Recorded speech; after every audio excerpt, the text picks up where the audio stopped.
الله الرحمن الرحيم.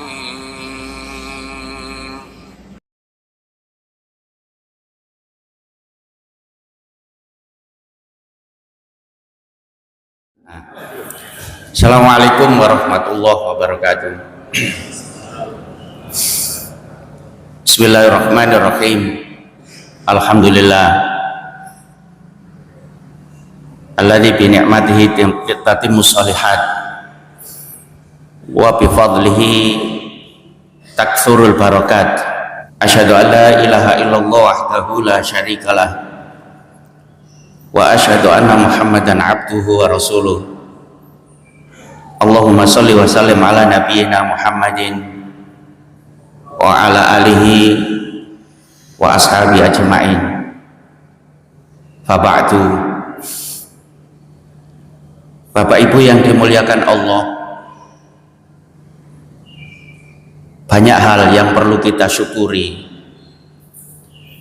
yang semuanya itu adalah pemberian dari Allah Subhanahu wa taala, dan itu adalah sebuah kenikmatan, termasuk kemerdekaan. Oleh karena itu kita patut bersyukur kepada Allah Subhanahu wa taala. Cuman di sektor kemerdekaan, rasa syukur kita itu karena memang sudah tidak ada penjajah di sini secara fisik, lalu kemudian karakter penjajah itu masih mencekram, ataukah memang syukur kita itu betul-betul apapun yang identik dengan penjajah itu memang sudah tidak ada dalam kehidupan kita. Khawatirnya syukur kita itu karena sudah tidak terlihat lagi lalu lalang penjajah secara fisik. Sementara kehidupan kita yang memang bebas dari cengkraman penjajah itu masih sangat kental. Oleh karena itu perlu di dalam momentum penting ini kita menghayati kembali tentang makna kemerdekaan itu, dan tentu harus kita korelasikan dengan ajaran Islam sehingga kemudian makna kemerdekaan itu betul-betul kita pahami. Khawatirnya merdeka itu Agustusan karnaval dok, bisa itu. Dan kita sekarang sudah memperingati yang ke-80. Maka kemudian kemarin saya di WA Pak Mutari untuk berubah materi, tidak melanjutkan di Sirah Nabawiyah lagi. Ya tak bilang monggo, itu aja. Dan saya diminta temane apa? Sak tak awur ae wis mumpung Agustus wis kemerdekaan ngono ae wis. Dan itu di sela-sela kesibukan saya ya mikir apa sing tak bahas ini. Nah, kita menghayati makna kemerdekaan dalam perspektif Islam. Kemerdekaan adalah nikmat agung dari Allah Subhanahu wa taala. Dalam perspektif Islam, kemerdekaan bukan sekadar bebas dari penjajahan, tetapi juga bebas dari segala bentuk belenggu yang merusak iman, akhlak, dan martabat manusia.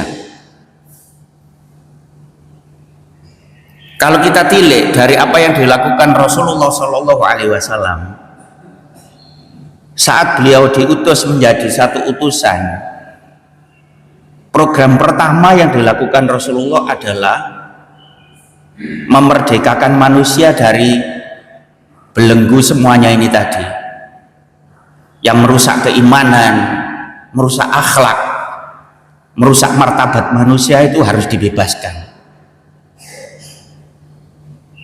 Walaupun Rasulullah tidak berhadapan dengan penjajah seperti kita, tapi karakter penjajah itu sangat kental saat itu, sehingga seharusnya orang itu beriman kepada Allah dialihkan beriman kepada selainnya. Akhlak yang harus menjadi penghias setiap langkah hidup manusia rusak, sehingga saat itu wanita tidak punya kehormatan dan seterusnya, dan martabat manusia direndahkan. Nah, coba nanti kita lihat dalam kehidupan kita di skala kebangsaan kita sendiri. Maka kemerdekaan dalam Islam tidak hanya berarti bebas secara politik, tetapi juga bebas dari perbudakan hawa nafsu, maksiat, dan ketidakadilan. Mohon maaf Bapak Ibu yang dirahmati Allah, kadang kita itu merasa merdeka karena tidak ada penjajah, tapi justru kadang penjajah itu berada dalam diri kita sendiri, dan itu adalah hawa nafsu. Saya akan memberi contoh real bagaimana. Misal saya, yang namanya hawa nafsu itu kan keinginan yang kental ada dalam diri manusia, dan keinginan hawa nafsu itu kadang melampaui batas kemampuan. Mohon maaf saya harus mengatakan, andai kata saya ini tidak punya kemampuan secara finansial untuk membeli rumah mewah, saya tidak perlu mengikuti hawa nafsu saya untuk membeli rumah mewah itu. Apalagi sekarang banyak yang memfasilitasi, utamanya adalah perbankan, bank. Yang paling sering kepingin menghutangi kita kan bank. Wes gak karep utang ditawani utang. Dan bank itu tahu bahwa hawa nafsu manusia itu di situ. Nah, kemudian saya mengikuti hawa nafsu itu, disupport oleh pihak bank. Sudahlah Ustadz tidak usah banyak pikir. Maksudnya tidak usah banyak pikir, harus tak tukokno. Tapi nanti banyak pikirnya kan setelah dibelikan. Maka saya meng-ACC dan dibelikan. Saat itulah saya mulai masuk untuk tidak merdeka. Kenapa? Nggak mungkin bank yang meminjami saya untuk membeli rumah mewah itu kemudian nyantai dan nggak nagih saya, nggak mungkin. Maka setiap bulan saya harus memenuhi tanggung jawab saya, sehingga kemudian saat itu saya tidak bisa merdeka karena terbelenggu oleh hawa nafsu saya sendiri itu. Ya wis gampangnya saya enteng-entengan ini, mampu duwe bojo siji ya wis siji wae, aja pola-pola. Gak usah mikir loro, gak usah mikir telu. Gak merdeka sampean. Tapi kalau mampu ya monggo. Nah, itulah namanya hawa nafsu. Begitu. Paling sampean ngrasani kemerdekaan genggok-genggokno nang poligami, Ustaz cek gampang pahami ngono tok. Kemerdekaan dalam perspektif Islam memiliki makna yang luas. Jangan hanya dimaknai secara fisik, tidak ada penjajah. Dan mari kita kupas satu-satu sesuai dengan waktu yang kita butuhkan pagi ini. 1. Bebas dari penjajahan dan penindasan. Allah Jalla Jalaluhu menegaskan bahwa kaum tertindas akan dibela dan dimuliakan. Bapak Ibu yang dimuliakan, hati-hati dengan masalah ini. Manusia boleh menindas atas hawa nafsunya, tapi pembuat manusia Allah Subhanahu wa Ta'ala tidak rela. Dan jenengan kalau baca doa Muhammad Shallallahu Alaihi Wasallam yang sudah dicetuskan oleh Muhammad, sudah didengungkan oleh Muhammad Shallallahu Alaihi Wasallam 1400 sekian tahun yang lalu, itu Rasulullah SAW mendoakan, siapa yang mempersulit umatku, persulitlah dia ya Allah. Masalahnya kan kita itu diuji dengan perasaan dan dengan kondisi, kadang doa itu dikabulkannya itu di kemudian, tidak sesegera itu, sehingga kemudian saat kita hidup di dunia itu tidak nyadar kalau doa itu terkabul. Dan permasalahannya, terkabulnya doa penindasan itu di akhirat. Innalillahi wa inna ilaihi raji'un. Yang menindas merasa merdeka di dunia, tapi akan terpenjara di akhirat. Hak orang yang ditindas, hak orang yang dizalimi akan ditagih semuanya di akhirat. Dan lihat ini apa yang difirmankan oleh Allah Ta'ala di surat Al-Qasas ayat 5. Bisa jenengan cek. Wa nuridu an namunna 'alal ladzina stud'ifu fil ardi wa naj'aluhum a'immatan wa naj'aluhumul warithin. Dan kami hendak memberi karunia kepada orang-orang yang tertindas di bumi dan hendak menjadikan mereka pemimpin serta menjadikan mereka pewaris bumi. Artinya apa? Di ayat ini sebenarnya Allah punya tujuan bahwa orang itu harus merdeka di muka bumi ini dan menjadi pewaris, sehingga kemudian penduduk bumi, artinya kalau penduduk bangsa ini yang menjadi pengelola sejati, bukan dikelola orang yang tidak penduduk negeri ini. Maka orang pun kemudian punya ekspresi dan punya kebebasan bagaimana mengelola bumi ini dalam mengakses kesejahteraannya. Itu penting. Tapi kadang kita itu tertipu, mohon maaf. Tertipu kadang kita itu. Saya ambil contoh begini, dan itu fakta. Sebenarnya kita itu punya hak mengelola bumi. Lalu ada proyek besar dan menawarkan harga tanah tidak sebagaimana mestinya. Sebenarnya harga tanah saat ini per meternya itu 100.000. Lalu ada investor dan membeli per meternya 500.000. Butuh tanah seluas-luasnya, dijual semua. Dijual semua. Pada akhirnya yang namanya duit ya, kalau sudah disaku itu tidak ada langgengnya. Pikiran ini terasa geli, tangan terasa geli. Untuk apa uang ini? Kemudian mengikuti hawa nafsu, dan setelah itu habis. Uang habis, tanah sudah tidak punya, mau apa? Mengelola milik siapa? Ya kan? Apalagi ya mudah-mudahan tidak benar berita itu. Wong sekarang katanya kalau punya tanah tidak dikelola, diambil lagi oleh negara. Ya mbo. Mudah-mudahan tidak benar berita itu. Kan baru berita. Engko fakta ya oleh tanah sampean dijupuk ya itu fakta. Ya untungnya sampean gak duwe tanah kabeh. Gurawan Bu, Pak. Nah, perhatikan ini. Tujuan Allah itu yang mewariskan bumi ini terhadap penghuninya, dan dia yang menjadi pemimpin pengelola itu sehingga merdeka dan bisa mengakses kesejahteraannya melalui kenikmatan yang diberikan oleh Allah itu.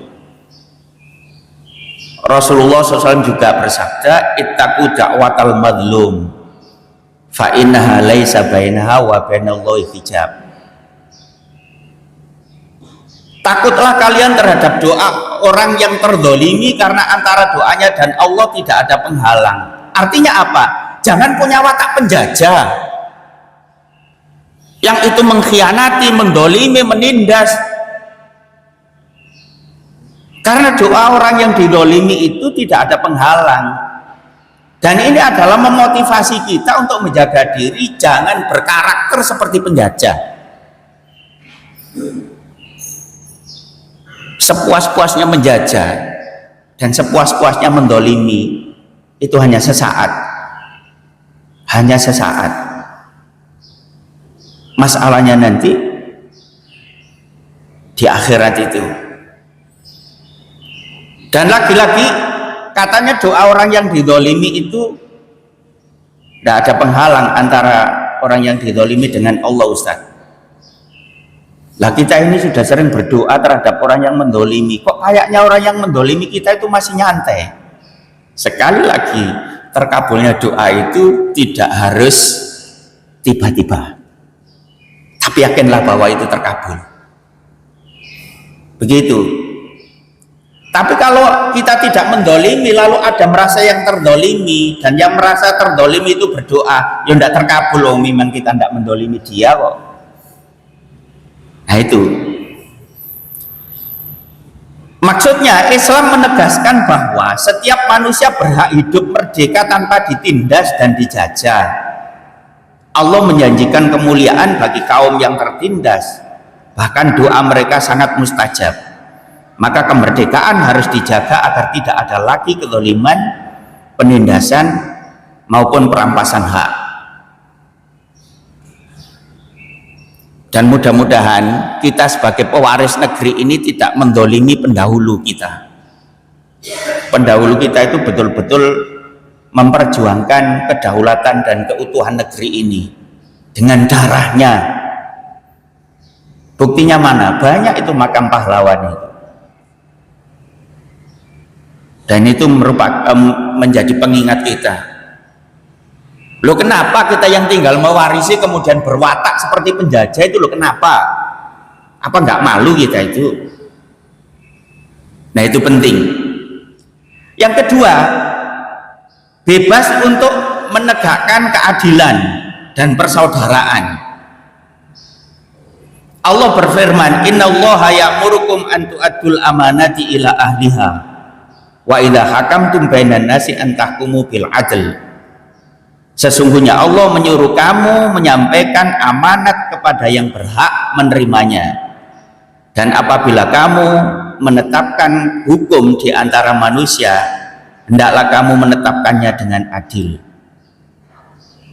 Ini perintah Allah. Prakteknya jenengan perhatikan sendiri. Apakah hukum yang ditegakkan di negeri ini dan selalu didengung-dengungkan, kita ini hidup dalam negeri hukum? Waduh, itu luar biasa kencengnya itu. Permasalahannya, sudah adilkah ketika hukum itu ditegakkan? Sampai sekarang itu ada apa ya? Saya sering melihat video pendek, dan itu mungkin hasil AI, yang itu bisa jadi itu bukan orangnya yang mengucapkan itu, tapi narasinya itu bagus-bagus. Misal masalah tidak amanah, masalah korupsi misalnya, ada perkataan, kalau korupsi itu sekalian yang banyak. Itu jangan lihat, nanti kan banyak video-video begitu itu. Nanti sekian miliar untuk membeli hakimnya, sekian miliar untuk membeli aparatnya. Tinggal 50% kan masih banyak. Kalau Anda korupsi 100 miliar, habis 50 miliar kan untung 50 miliar. Kerja apa sampai dapat 50 miliar itu? Banyak di situ gitu. Ya mudah-mudahan itu hanya sekedar pengingat kita, bukan fakta saya. Sehingga kalau itu fakta berarti kita belum merdeka dari sisi ini. Mudah-mudahan itu hanya sekedar cerita, dan mudah-mudahan itu hanya sekedar pengingat agar kita tidak terjerumus ke situ. Tapi kalau itu fakta, kita berarti belum merdeka. Ini harus kita perhatikan baik-baik. Kemudian firman Allah Ta'ala, innamal mu'minuna ikhwatun fa aslihu baina akhwaikum wattaqullaha la'allakum turhamun. Sesungguhnya orang-orang mukmin itu bersaudara, karena itu damaikanlah antara kedua saudaramu dan bertakwalah kepada Allah agar kamu mendapat rahmat. Kenapa ayat kemerdekaan kok kemudian muncul ini, dan penekanannya adalah dalam persaudaraan?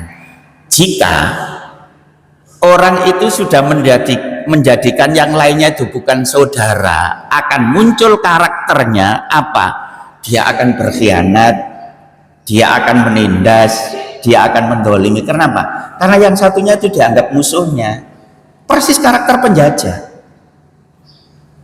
Belanda, Jepang saat di Indonesia waktu itu orang Indonesia bukan dianggap saudaranya. mangsanya, sehingga kemudian kepemilikan warga negeri ini dirampas, ya karena tidak merasa kalau itu saudaranya. Itu penting.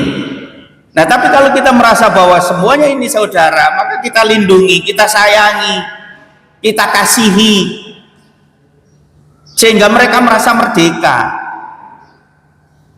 Nah, maka kemudian Rasulullah pun menegaskan dengan sabdanya, al-muslimu akhul muslim, la yadlimuhu wa la yakhdhuluhu wa la yahqiruhu. Seorang muslim adalah saudara bagi muslim yang lain. Ia tidak menzaliminya, tidak membiarkannya, dan tidak merendahkannya. Mengangkat martabat saudaranya. Sampai banyak di dalam penjelasan Islam itu bagaimana orang lain itu menjadi saudaranya. Dan sampai Islam itu mencapai level tidak perlu membeda-bedakan kalau dalam persaudaraan ukhuwah insaniyah itu. Sehingga kemudian Muhammad SAW sendiri mengatakan begini, mazal Jibrilu yusini bil jari hatta dhanantu annahu yuwarrithuhu. Kata Muhammad, sampai detik ini Jibril itu mewasiati saya, berpesan kepada saya bahwa saya harus berbaik terhadap tetangga. Sampai saya mengira kalau tetangga itu bisa mewarisi, saking pentingnya. Padahal tetangga kalau tidak ada nasab dan tidak termasuk ahli waris, tidak mungkin bisa mewarisi. Cuman Jibril mewasiati itu. Sehingga kemudian kalau ini diterapkan dalam interaksi sosial, orang sekitar kita, termasuk kita sendiri itu merasa merdeka dan tidak terganggu. Dan itu ajaran Islam. Sehingga sebenarnya kalau menerapkan kemerdekaan itu nggak usah aneh-aneh. Ambil saja apa yang dilakukan Muhammad SAW.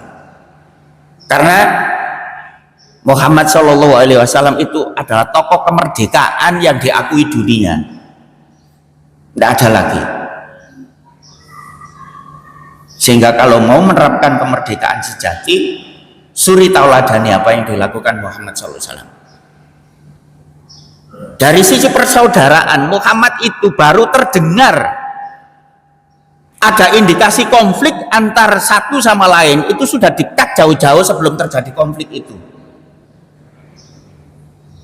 Ya mohon maaf kalau saya tidak boleh bicara sira nabawiyah, wong contoh ning ngene iki lho sira nabawiyah kabeh. Kerepotan sampean kayak aku syarat itu.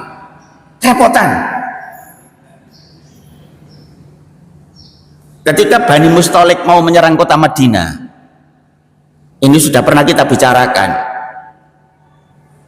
Itu kan dihadang oleh Rasulullah SAW. Yang terpenting adalah ketika Rasulullah beristirahat dengan para sahabat, dan di situ ada orang Ansor, ada orang Muhajir. Salah satu dari orang Muhajir itu disebut La'ab, dia itu suka usil. Maka kemudian menendang pantat seorang Ansor, dan itu menjadi marah. Maka orang Ansor itu bilang, ya lil Ansor, wahai teman-teman Ansor, kumpul, ini ada masalah. Orang Muhajir tidak terima juga, ya lil Muhajirin, wahai teman-teman Muhajir, kumpul, ada masalah. Dan itu akan terjadi konflik. Itu terdengar oleh Rasulullah SAW. Rasulullah klarifikasi, apa yang terjadi? Kok rame-rame? Dijelaskan. Langsung Rasulullah sambil ngomong berekspresi keras. Ta'uha fa'inaha muntinah. Tinggalkan model seperti itu. Itu sesuatu yang busuk, itu sesuatu yang buruk. Artinya apa? Kalau kamu lanjutkan berarti kamu kembali kepada jahiliyah yang tidak merdeka lagi. Nah, kalau di negeri ini antara satu sama lain masih ada benih-benih permusuhan, itu tidak merdeka. Bedakan antara menasehati dengan permusuhan, bedakan jauh. Menasehati itu karena yang kita nasihati itu tidak lurus dengan ajaran agama kita, kita nasihati, tapi dia tetap saudara kita, jangan dimusuhi. Kadang kita itu over, yang bersangkutan berbeda dan perbedaannya itu melenceng dari agama, kita nasihati, orangnya kita jauhi juga. Tidak begitu cara Islam mendidik itu. Kurang apa Nabi Muhammad SAW dimusuhi orang? Tapi ketika Rasulullah berinteraksi, itu tetap baik dengan orang yang memusuhinya itu. Karena harapan Rasulullah dan tugas Rasulullah, saya ditugaskan untuk mendidik orang itu, meluruskan orang itu, bukan membenci orang itu. Sehingga kemudian makna kemerdekaan itu tetap lekat dalam kehidupan kita. Maka dari konteks ini, kemerdekaan bukan berarti bebas sebebas-bebasnya, tetapi digunakan untuk menegakkan amanah, keadilan dan persaudaraan. Islam memerintahkan agar umatnya berlaku adil kepada semua orang dan mempererat ukhuwah sesama mukmin dengan keadilan dan persaudaraan. Kemerdekaan membawa rahmat dan kedamaian bagi bangsa. Nah, makanya di Indonesia itu kalau ada konflik, seharusnya sebelum muncul konflik itu sudah harus diselesaikan, jangan ditunggu perangnya. Bermasalah besar itu begitu. Ketiga, bebas dari perbudakan hawa nafsu dan maksiat. Allah berfirman, wa amma man khafa maqama rabbih wa nahan nafsa 'anil hawa fa innal jannata hiyal ma'wa. Adapun orang yang takut akan kebesaran Tuhannya dan menahan diri dari keinginan hawa nafsunya, maka sesungguhnya surgalah tempat tinggalnya. Dan saat ini musuh yang besar adalah hawa nafsu kita. Maka kemudian, apakah hawa nafsu itu nanti merugikan dirinya sendiri atau orang lain? Itu adalah sumber utama dalam ketidakadanya kemerdekaan. Orang yang berkhianat itu karena mengikuti hawa nafsunya, bukan karena tidak kebagian. Bukan karena tidak kebagian, mengikuti hawa nafsunya. Orang yang rakus itu bukan karena tidak ada lahan lagi untuk dirinya mencari rezeki, tapi karena mengikuti hawa nafsunya dan lupa kalau harta itu semuanya sudah dibagi oleh Allah Subhanahu wa taala. Qul inna rabbi yabsutur rizqa liman yasha'u min ibadihi wa yaqdir. Kata Allah, katakan Muhammad bahwa Tuhanku itu memberi keleluasaan rezeki kepada siapa yang dikehendaki dari hambanya, dan juga memberi batasan rezeki. Ada orang yang diberi oleh Allah rezekinya luas, ada orang yang diberi oleh Allah rezekinya sempit. Itu sudah diatur oleh Allah semuanya. Maka begini pemahamannya, andai kata orang itu sudah diputuskan oleh Allah rezekinya sempit, kemudian mengikuti hawa nafsunya dan rakus memperkaya diri, pada saatnya habis harta yang diperoleh itu. Percayalah itu. Sehingga yang normal-normal saja hidup itu, tetap ikhtiar dan semuanya diserahkan kepada Allah Subhanahu wa taala. Begitu. Lalu Rasulullah SAW bersabda, al-mujahidu man jahada nafsahu fi ta'atillah. Seorang mujahid adalah orang yang berjihad melawan dirinya untuk taat kepada Allah. Dan ini yang paling sulit. Nah, taat kepada Allah itu terjemahannya luas. Jangan diukur, oh orang ini sholatnya aktif, oh berarti ini taat kepada Allah. Tapi dibalik itu mengkhianati orang, ya itu namanya tidak taat. Taat kepada Allah itu harus komprehensif, holistik, komplit. Hubungan dengan Allah pun baik, hubungan dengan sesama manusia baik, itu semuanya taat kepada Allah SWT. Dalam konteks ini, kemerdekaan sejati tidak hanya terbebas dari penjajahan luar, tetapi juga dari penjajahan dalam diri berupa hawa nafsu itu, berupa syahwat, hawa nafsu, syahwat dan maksiat. Orang yang mampu menundukkan hawa nafsunya akan dijanjikan surga. Rasulullah SAW menyebut perjuangan melawan diri sendiri sebagai bentuk jihad terbesar, dan itu kita sudah kenal itu.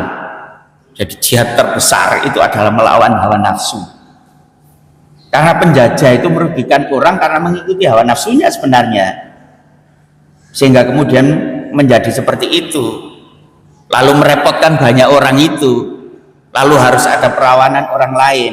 Tapi ada kata manusia itu secara pribadi bisa mengendalikan hawa nafsunya, tidak ada istilah menjajah itu, tidak ada. Dia akan meyakini tentang qadha qadar, sudahlah segalanya ini sudah diputuskan oleh Allah, sudah ditentukan oleh Allah, sehingga jiwa rakus, hati ingin berkhianat itu tidak ada lagi. Itu yang keempat, dan ini poin terakhir untuk pembicaraan pagi ini. Lek Bakas merdeka yo gak mari-mari ngurusi kemerdekaan itu 350 tahun jare. 4. Bebas untuk mengabdi sepenuhnya kepada Allah Subhanahu wa taala. Allah Subhanahu wa taala menegaskan bahwa tujuan penciptaan manusia adalah untuk beribadah kepadanya. Wa ma khalaqtul jinna wal insa illa liya'budun. Jika diri kita belum bisa mengakses tentang ini, berarti kita belum merdeka. Bisa jadi belum merdekanya kita itu karena diri kita sendiri itu. Dan tujuan utama adalah ibadah kepada Allah itu. Sehingga kemudian begini, kalau kita ibadah kepada Allah, kemudian hati ini merasa tenang, aman, berarti kita itu sudah pada posisi tujuan terciptanya kita, dan berarti kita merdeka. Orang merdeka itu mesti hatinya rasanya itu senang, aman, nyaman, nggak terbelenggu dengan apapun. Nah, dan aku tidak menciptakan jin dan manusia melainkan supaya mereka menyembahku, kata Allah. Rasulullah SAW pun bersabda, afdholul ibadati al-imanu billah wal jihadu fi sabilihi.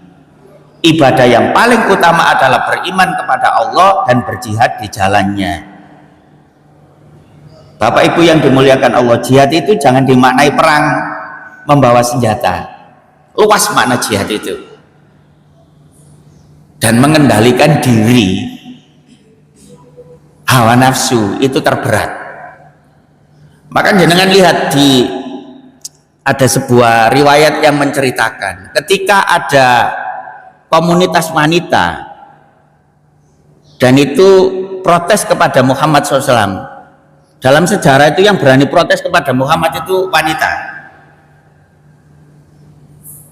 Ketika orang-orang mukmin laki-laki itu mengikuti Rasulullah dalam berjihad, wanita itu protes. Kenapa ya Rasul? Para suami kita engkau izinkan untuk ikut berperang, berjihad, dan itu pahalanya besar, sementara kami tidak diizinkan. Dan jawaban Rasul, diammu di rumahmu, wahai para wanita, itu pahalanya setara dengan jihad. Kalau orientasimu adalah pahala. Nah ternyata, mohon maaf ibu-ibu, mohon dicek pada dirinya masing-masing. Ditinggal suami lama di rumah, mengendalikan diri untuk tetap baik itu bukan hal yang mudah. Bukan hal yang mudah. Dan ibu-ibu bisa merasakan sendiri. Untuk tidak ngomel terhadap suaminya itu bukan hal yang mudah.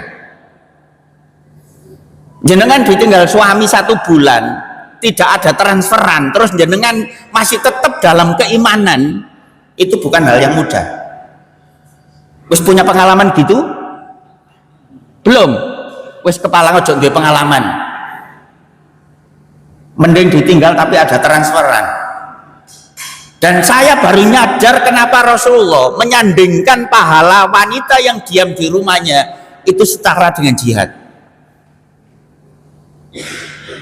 Ya kayak begitu beratnya. Ketika saya mengisi di Lanmar marinir yang di sana, dan itu kan banyak ibu-ibu, istrinya para ya tentara itu. Nah itu kan sering ditinggal. Tak tanya, Bu, jenengan ditinggal berapa bulan? Kadang 6 bulan Ustaz. Perasaan jenengan gimana ditinggal 6 bulan itu? Waduh, Nah itulah kenapa Rasulullah ketika diprotes oleh wanita, kenapa kami tidak diutus seperti suami-suami kami? Jawaban Rasulullah, diammu di rumahmu itu pahalanya setara itu. Ternyata sampai memperjuangkan diri untuk tetap baik itu tidak mudah, Bu Yong. Iya Ustaz, coba. Nah itu penting. Nah sehingga kemudian memaknai jihad itu jangan digambarkan harus bawa senjata apa, enggak.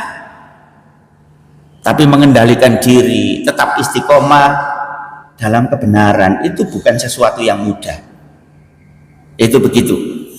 Nah dalam konteks ini hakikat kemerdekaan adalah ketika manusia bisa beribadah dengan tenang tanpa halangan. Tujuan hidup manusia diciptakan memang untuk beribadah kepada Allah. Maka kemerdekaan harus diisi dengan pengabdian kepada Allah melalui iman, amal soleh, dan perjuangan menegakkan kebenaran di jalannya. Jadi kemerdekaan dalam perspektif Islam mencakup kebebasan lahir dan batin, bebas dari penindasan, bebas menegakkan keadilan, bebas dari hawa nafsu, serta bebas untuk beribadah dengan penuh pengabdian kepada Allah SWT. Itu merdeka.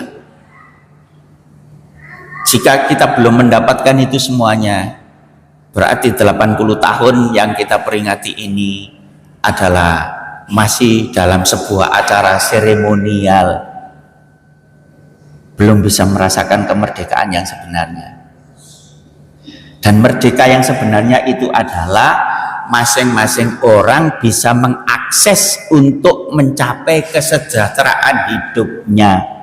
Hidup sejahtera itu belum tentu kaya Bapak Ibu, tapi bagaimana dia itu merasa aman, nyaman, ya kan? Nah sekarang itu loh, kadang orang kita itu tidak bisa makan beneran loh ya. Kalau tidak hutang itu tidak bisa makan beneran. Begitu kok merdeka? Tidak merdeka itu. Makanya Rasulullah dalam memberi contoh bagaimana menerapkan kemerdekaan dalam kehidupan manusia itu, unsur-unsur orang bisa merdeka itu sudah dibuat oleh Rasulullah SAW. Termasuk penataan ekonomi. Lalu di dalam Islam ada kewajiban zakat, dan zakat itu bagi orang yang mampu. Yang nggak mampu jangan diwajibkan, walaupun diwajibkan bayarnya mbek opo karo opo. Yang nggak mampu itu adalah kapasitasnya menerima, sehingga kalau itu diterapkan instrumen dalam kehidupan itu bagus. Yang diberi rezeki luas zakat, yang diberi rezeki sempit menerima dan merasa merdeka, dan dia bisa mengakses kesejahteraan.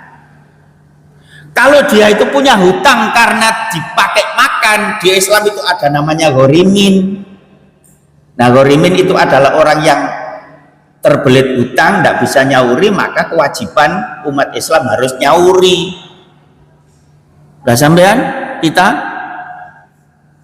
di hutang ya diuber-uber sing ngutangi, tidak ada orang ngereken, bukan kurang apa. Kemudian Rasulullah mempersaudarakan semuanya.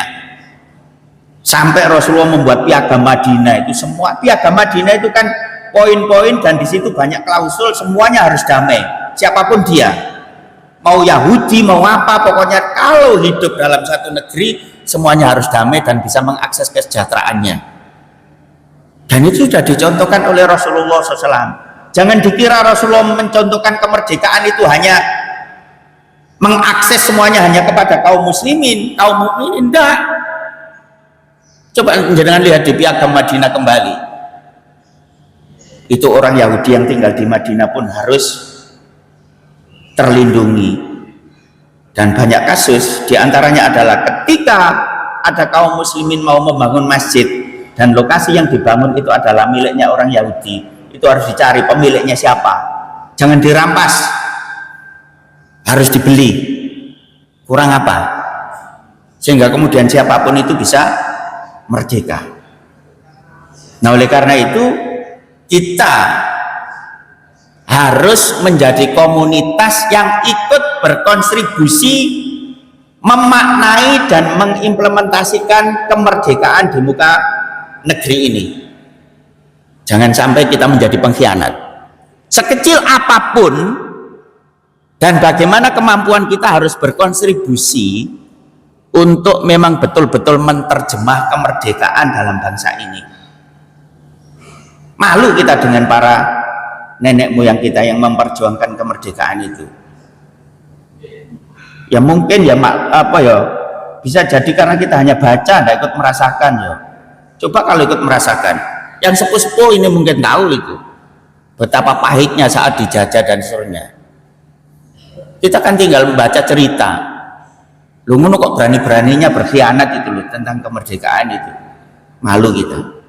Dan kita malu terhadap ajaran Islam yang kita anut, yang itu semuanya dicontohkan Rasulullah SAW dalam membangun sebuah kemerdekaan di atas bangsa yang dihuni itu. Dan banyak contoh negeri yang merdeka itu bagaimana mereka mengakses kesejahteraan. Banyak. Kalau kita kupas banyak. Ya saya ambil contoh yang saya ketahui loh ya. Yang saya tidak tahu, saya tidak mau cerita. Saya pernah ke Dubai dan saya bicara dengan banyak orang. Bagaimana untuk mewujudkan makna kemerdekaan walaupun Dubai itu tidak dijajah. Tapi bagaimana? Semua warganya itu harus bisa mengakses demi kesejahteraan hidupnya. Yang umur 50 tahun kayak saya, kayak jenengan semua yang tua-tua ini, setiap minggu dicek kesehatannya, dan itu tanggung jawab pemerintah. Gratis, obatnya apa dicek.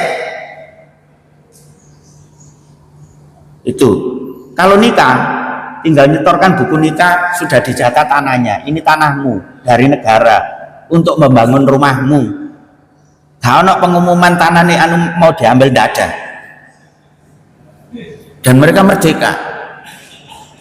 Semua warganya direkrut menjadi pegawai negerinya. Kecuali kalau sudah direkrut menjadi pegawai negerinya kemudian tidak mau kerja, itu dikembalikan kepada keluarganya. Dan kapan kita bisa begitu itu kira-kira? Wis sembuh, wis ndonga wae. Apalagi kita yang sudah tua-tua ini nggak punya harapan, kecil harapannya. Kedisian wassalamualaikum warahmatullahi wabarakatuh ya. Kedahuluan itu. Tapi mudah-mudahan anak cucu kita bisa merasakan bagaimana makna merdeka yang sebenarnya. Amin ya robbal alamin. Sampai di sini karena waktu sudah menunjukkan habis, dan mohon maaf. Dan nanti gini, saya mohon sebelum jadwal saya dikirimi tema, tinggal saya yang mengerjakan apa yang saya sampaikan, itu paling penting itu. Kalau memang kembali ke tematik lagi, jenengan ngirimi saya temanya apa, saya nanti yang meramu gitu. Terima kasih, mudah-mudahan Allah memaafkan segala kesalahan kita dan menerima segala amal soleh kita. Dan mudah-mudahan Allah mengabulkan doa kita untuk memang betul-betul merdeka di muka bumi yang tercinta ini, sehingga kemudian memang betul-betul negeri ini menjadi baldatun thayyibatun wa rabbun ghafur. Baldatun thayyibatun wa rabbun ghafur itu adalah negeri yang bisa memberikan kesejahteraan terhadap warganya. Dan mudah-mudahan Allah mempermudah segala kesulitan kita. Kalau ada di antara kita yang diberi sakit, mudah-mudahan Allah memberikan kesembuhan dan sakit itu menjadi alat pelebur dan penghapus dosa kita. Kita tutup dengan doa, Allahumma aslih lana dinana alladhi wa ismatu amrina, wa aslih lana dunyana allati fiha ma'ashuna, wa aslih lana akhiratana allati ilaiha ma'aduna, wa ja'alil hayata ziyadatan lana fi kulli khairin, wa ja'alil mauta rahatan lana min kulli syarr. Rabbana dhalamna anfusana wa illam taghfir lana wa tarhamna lanakunanna minal khasirin. Rabbana hab lana min azwajina wa dhurriyyatina qurrata a'yun waj'alna lil muttaqina imama. Rabbana atina fid dunya hasanah wa fil akhirati hasanah wa qina adzabannar. Subhana rabbika rabbil izzati amma yasifun wa salamun alal mursalin walhamdulillahi rabbil alamin. Wassalamualaikum warahmatullahi wabarakatuh.